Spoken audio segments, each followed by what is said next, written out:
Hey, Jay here. We got an RM250 two-stroke. These bikes are kind of a favorite of a lot of guys. I used to ride these motocross in this same time frame, 03 to 05, 06. I love to ride these bikes. This one was blown up, piece of junk. Got it blown up. My buddy Ross up in Utah bought this thing for a wintertime project up there. And we got this thing tested with Dirt Bike Magazine, and it came out amazing. We're going to show you how we transformed it from a blown up junk into a good-looking trail bike. Okay, so as I said, Ross bought this thing blown up, and the stock piston had broken. And it's not a huge fault of the stock piston. It was in just way too long, I'm sure is what the problem was. So this thing was, ran too long, and he was able to get a good deal on the bike with it blown up. And he's got a good friend at Syndicate Development, an engine shop up there in northern Utah, and he was able to work with his buddy there, and they were able to rebuild this engine. Got the wrench rabbit kit, Vertex piston, hot rods, crank, got all those parts to rebuild the engine completely. And at the same time, they went ahead and took the transmission apart, and he does an ISF type service on it, where he gets all the gears all kind of tumbled and polished, where everything moves smoothly and feels really good. And that's one thing we did notice on the bike, that it all does shift well and everything. For an older bike, everything felt really good that way. So rebuilt this thing, didn't do any porting or anything crazy, because wanted to keep it still, easy to ride and also very reliable. So we used all those components to rebuild the engine, got the Henson clutch basket in it, and then got it all assembled, rebuilt the carburetor with the all balls kit, jetted it with the JD jetting kit for up there for the altitude in Utah, which is around 5,000 feet and up. I would say 4,500 and up, I guess, that range. And it actually ran really good out here in Southern California at about 2,500 feet. And they dyno tuned it there to make sure that it ran good. And it came out really well. And Dirt Bike Magazine was really impressed with how well it ran with that JD jetting kit in there. And dyno tuning it, they were able to make sure that everything was lined up correctly.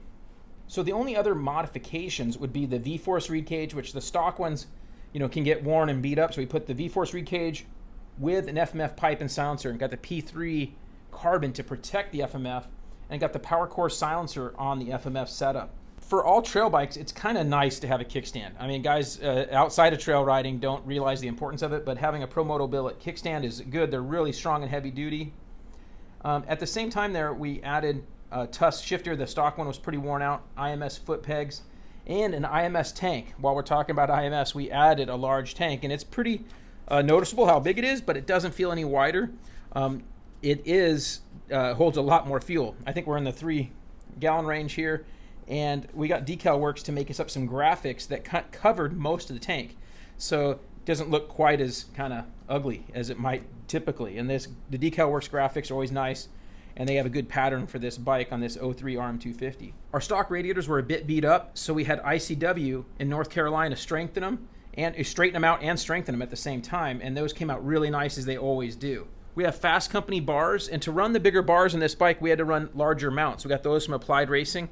Larger bar mounts, and we got these flex bars that Ross really wanted to run. They give them some good flex, and they have handguards, and then Enduro Engineering has the shields on here to give us that match the rest of our look on this bike. We run TM designs in a lot of our builds, and we really like the durability and the strength of the TM pieces for the slide and guide kit, we call it, around the swing arm and the rear chain block piece. Always really nice. And while this thing was apart, Ross and his guys there went ahead and rebuilt the entire linkage, swing arm, all those pieces, and steering stem bearings with All Balls kits. They also put new throttle cable and clutch cable from All Balls as well. Those are really important to change out. With Tusk, we went ahead and changed out the rotors and brake pads. We probably should have sprung the extra and went ahead and got steel braided brake lines to update the brake lines, because they still are a bit mushy, and that would have helped a little bit. And then Faster USA does a great job at rebuilding wheels, and these are actually the stock hubs that have just been taken down, stripped, and then Cerakoted, this kind of factory magnesium looking color that looks really cool. It's a bronze kind of deal, and with some gold rims that just look amazing. And we've got an 18-inch rear wheel, so we have better off-road selection. We have our uni air filter inside this thing, and those are the main extents of our mods. We got Nihilo, did some frame tape, and then of course all the works connection bits and pieces that we always like to have. Some of them bling, and then also got the clutch perch But that's a really good look at this bike. We did add a little bit of C12 just to make sure we didn't have any detonation issues.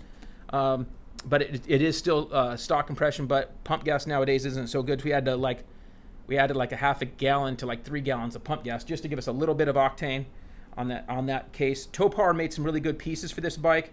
They make ignition cover, the chain guide piece, were some nice looking pieces that we added to this thing.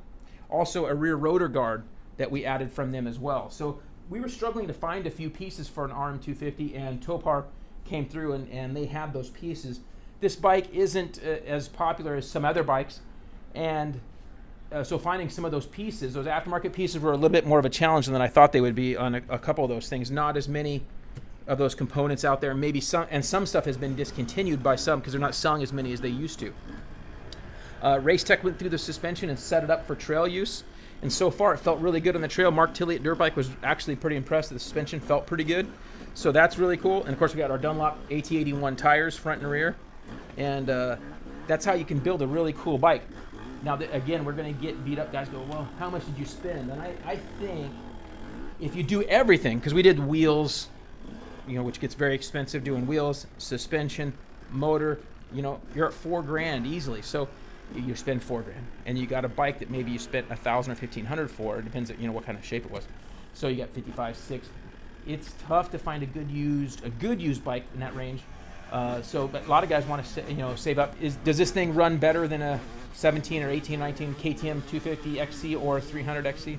No, it's not that good for trail riding because it's an older bike by a lot of years. So I still think in a lot of ways a brand new bike of course is better, or a year or two old KTM that has a counterbalancer. It's going to have less vibration than this bike, but this is a bike you could do some of this stuff to your bike if you want to trail convert it. You can have a good time on an older two-stroke and not do everything we did, of course, but do some of the stuff here, and you can resurrect something that was kind of headed to the trash heap and make it into a really cool bike. I forgot to mention the frame was powder coated, and the Throttle Syndicate, he took care of that stuff too. So just an amazing job. Ross did a really good job in this. I helped out at the end and finished this thing up, and it came out really cool. So hopefully you enjoy. Got some good footage here that's been on. Hopefully you enjoyed some of the shots out of Glen Helen. And again, Dirt Bike Magazine loved it on the track and the trail. So hopefully we'll see you soon.